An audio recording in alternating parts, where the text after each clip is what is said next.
I wanted to talk about boundaries, my favorite topic. What I recommend is that we set our boundaries early. Set the boundaries before you ever go on a first date. Know what it is that will make you happy, will make you trust a man, will make you feel safe with a man. And boundaries are for us. They are to keep us safe and sane. So, what I would recommend is not to go on a picnic if you're worried about picnic food being tainted, but to let a man know that that sounds like a great date for somebody once you get to know them. But know what a great first date is for you. So if a first date for you is a drink, then go for drinks. If you know that you get exhausted if you're on a date for more than an hour and a half with a stranger, end the date in 90 minutes, an hour. You don't have to take your energy and expend it on somebody that you don't know. And even if you like each other, having a long first date can be draining still. And you want to leave that person with mystery, with something to look forward to, with something that he's going to say, "Ooh, I really like her. I'd like to get to know her better." Like I had a man once say to me, "I feel like we just scratched the surface and I barely got to know you. I would love to do this again." So that's what you want to leave him thinking, right? Not, "Oh my God, I'm exhausted and we just talked about everything and now I'm feeling like maybe I shared too much."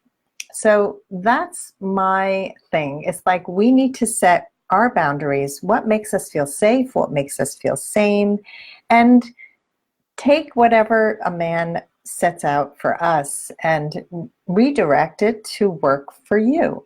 So I've given the example before of a man who wanted to go to the opera with me before he even spoke to me and didn't know me at all, but wanted to share box seats with me and travel an hour into Manhattan with me. Now, that wasn't going to work. I didn't know this man. We had never spoken, and he assumed that we would get along so well, I would want to share his box seats at the opera.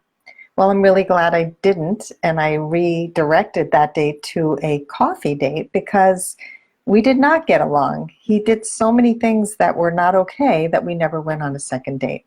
So just imagine you spending hours and hours, and I don't even like the opera, but that's besides the point. It's too long of a date. Just like a movie is not a date for a first meet.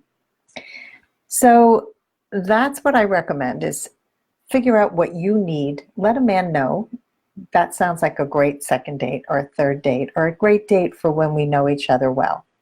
And do set those boundaries, keep them front and center, express what you need from a man. If he pushes back and doesn't respect you, you'll know right away that this is not the right man for you. And if he respects you, then you can move forward. And for anyone who's not a member of the Women of Value Club, wanted to let you know what's going on this month. We are talking about texting and messaging and phone calls and how to really navigate digital dating. The whole messaging, when to text, how to get off text, how to get onto a phone call, what to say on that phone call, how long to stay on the phone call, how to get somebody to call you and off text, all these things that people struggle with. This has to do with boundaries also. And I would love to have more people come. If you have not been a member and you want to join us, it's only $7 for the first month.